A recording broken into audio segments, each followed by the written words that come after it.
Dalam urusan produk-produk bisnis misalnya, kita itu kalah dengan orang-orang non-muslim yang selalu ihsan. Sampai coklat pun kalau coklat saudara kita itu bikin serak. Tapi coklat yang ada di indikasi milik musuh Islam itu ternyata lega di tenggorokan, ini kan bikin pusing namanya. Mana ihsan kita?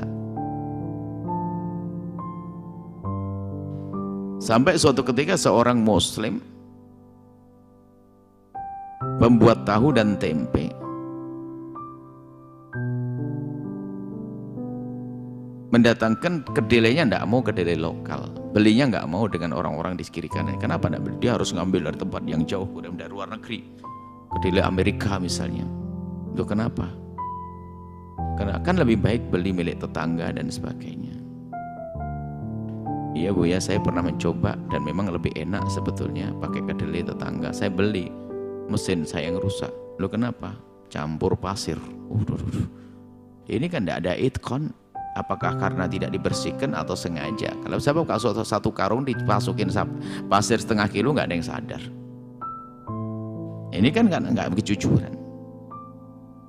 Kita perlu itkon dalam membuat sesuatu yang enak deh. Jadi tukang jahit saja nggak bisa itkon, selalu ingkar janji, sampai pusing itu yang jahitkan, bolak-balik, sampai orang mengatakan apakah karakter tukang jahit begitu? Oh enggak, banyak khayat masa dulu ahli surga kok. Tinggal benah diri aja yang itkon, yang ihsan. Apa memang gayanya begitu? Penjahit selalu banyak yang penjahit, bukan semua penjahit, ada penjahit itu banyak. Menjanji dok sampai nyebut bolak-balik. Kenapa tidak bisa serius? Karena kalau dia serius bakal berjaya lah, orang senang dan rezekinya juga akan banyak nanti pada akhirnya. Kalau sudah mulai yang bikin kesel orang, ya mana ada berkah dalam hidupnya.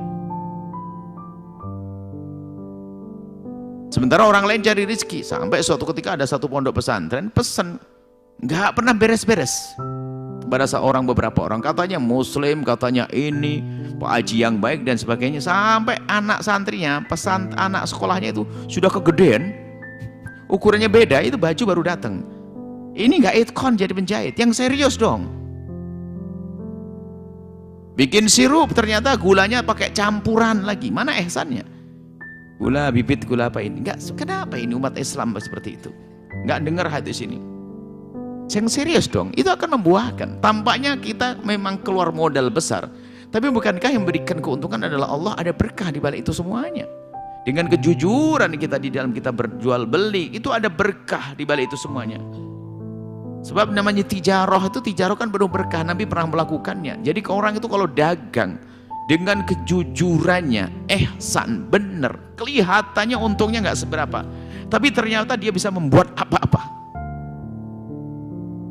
Tapi begitu sebaliknya, yang ada buah-buah, ada ilustrasi, ada bumbu-bumbu dusta dan sebagainya, lihat banyak utang, kena riba segala macam dan sebagainya.